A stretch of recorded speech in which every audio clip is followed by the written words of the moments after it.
தளபதி விஜய் அவர்களுடைய அம்மா விஜய் கிட்ட ஃபோன் பண்ணி பேசியிருக்காங்க அப்படிங்கிற தகவல் தான் சமீபத்தில தெரிய வந்திருக்கு. என்ன பேசியிருக்காங்க? ரீசென்ட்டா அவங்களோட ஃபேமிலில என்ன நடந்திருக்கு அப்படிங்கிறது தான் இந்த ஒரு வீடியோல நம்ம பார்க்க போறோம். சமீப காலமாகவே சோசியல் மீடியா ஃபுல்லா விஜய் அவர்களோட டிவோர்ஸ் குறித்து தான் ஏகப்பட்ட பேச்சுகள் போய்க்கிட்டு இருக்கு. சங்கீதா விஜய் அவர்கள் விஜய டிவோர்ஸ் பண்ண போறேன் அப்படின்னு அனௌன்ஸ் பண்ண அடுத்த கணத்துல இருந்தே சோசியல் மீடியா ஃபுல்லா ஏன்? எதற்கு? என்ன ஆச்சு? விஜய் அவர்கள் மீது தப்பா? சங்கீதா மீது தப்பா? அவங்க எப்போ டிவோர்ஸ் வாங்க போறாங்க? அப்படின்னு தொடர்ந்து கேள்விகள் தொடுக்கப்பட்டு வந்துட்டு இருக்கு. தளபதி விஜய் அவர்கள் இப்போ வரைக்குமே அது குறித்து எந்த ஒரு வார்த்தையும் திறக்காம இருக்காரு. அவர் ரொம்ப அப்செட் ஆகியிருக்காரு அப்படிங்கிறது மட்டும் நமக்கு நல்லாவே தெரியுது. அண்ட் இந்த ஒரு விஷயத்த புரிஞ்சுக்கிட்ட அவங்களோட அம்மா ரீசெண்டா விஜய் அவர்களுக்கு ஃபோன் பண்ணி பேசியிருக்காங்களாமா. ஃபர்ஸ்ட் ஆஃப் ஆல் அவங்க எடுத்த உடனேயே விஜய் நீ எப்படி இருக்க? எங்க இருக்க? என்ன பண்ற? நேரத்துக்கு ஒழுங்கா சாப்பிட்டுக்கிட்டு இருக்கியா? அப்படிங்கிற மாதிரியான கேள்விகளை தான் முதல்ல கேட்டிருக்காங்களாமா. அண்ட் அதுக்கப்புறம் அரசியல் பணிகள்லாம் எப்படி போய்கிட்டு இருக்கு? கட்சி பணிகள்லாம் எப்படி போய்கிட்டு இருக்கு? உன்னோட பர்சனல்ல ஒரு சில ப்ராப்ளம்ஸ் இருக்கலாம். அது உன்னோட தனிப்பட்ட விஷயம். ஆனா, ஒரு சில விஷயத்துக்காக நீ ஒரு ஸ்டெப் எடுத்து வச்சுட்ட. பர்சனல் விஷயத்தால ப்ரொஃபஷனலா நீ விட்டுறாத. தொடர்ந்து அதில ஏதாவது ஒரு விஷயம் பண்ணிட்டே இரு. மக்களுக்கு தேவையான விஷயத்த பண்ணிட்டே இரு.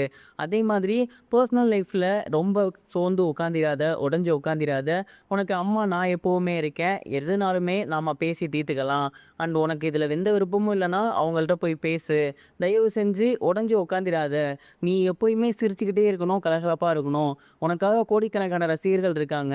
நீ அடுத்த ஸ்டெப்புக்கு போகணும்னு நினச்சிக்கிட்டு இருக்காங்க. இந்த நேரத்தில நீ வந்து ஸ்ட்ராங்கா, தைரியமா இருக்கணும். உடைஞ்சு உட்காந்துறக்கூடாது அப்படிங்கிற மாரி ரொம்பவே ஆறுதலா நெறைய விஷயங்கள் பேசியிருக்காங்களாமா.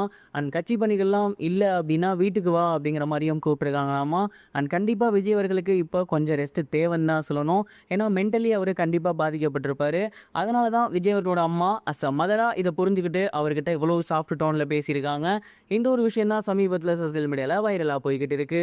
இது ஒரு புறம் இருக்க பிரபல இசையமைப்பாளரான அனிருத் அவர்கள் ரீசென்ட்டா ஒரு சில விஷயங்கள பத்தி ஷேர் பண்ணியிருந்தாரு. குறிப்பா அவரு நடிக்க வருவாரா? அப்படிங்கிற ஒரு கேள்வி எல்லாராலயுமே கேட்கப்பட்டிருந்துச்சு. அதற்கு மிக முக்கிய காரணம் என்ன அப்படின்னா, அவரு ஒரு சில ப்ரோமோஸ்ல வருவாரு. அதுல அவரோட ஆக்டிங் பயங்கரமா இருக்கும். காமெடி பயங்கரமா இருக்கும். அதனால தான் இந்த ஒரு விஷயத்த கேட்குறாங்க. அதற்கு அவர் என்ன பதில் சொல்லியிருந்தாரு அப்படின்னா, கண்டிப்பா நான் அந்த சைடு போகவே மாட்டேன். அதற்கு மிக முக்கிய காரணம் என்ன அப்படின்னா, நான் வந்து இசைய தான் எனக்கு ஒரு சில விஷயங்கள் தெரியும். அதில நான் ஸ்ட்ராங்கா இருக்கேன். அப்படி இருக்கும் பட்சத்தில் தெரிஞ்ச விஷயத்தில தான் நம்ம வந்து ஒர்க் பண்ணணும். தெரியாத விஷயத்தில கலந்துக்கிட்டு அடி வாங்கக்கூடாது. அதில நான் ரொம்ப ஷூரா இருக்கேன். இன்னும் ஒரு 10, 15 வருஷத்துக்கு நான் இந்த ஒர்க் தான் பண்ண போறேன். ஸோ நான் சினிமால ஒர்க் பண்ணுவேன். அது இசையமைப்பாளரா மட்டும் தான் அப்படிங்கிற மாரி சொல்லியிருந்தாரு. இவரோட இந்த ஒரு கேள்வி பதில் இப்போ சோசியல் மீடியால பயங்கர வைரலா போகுது.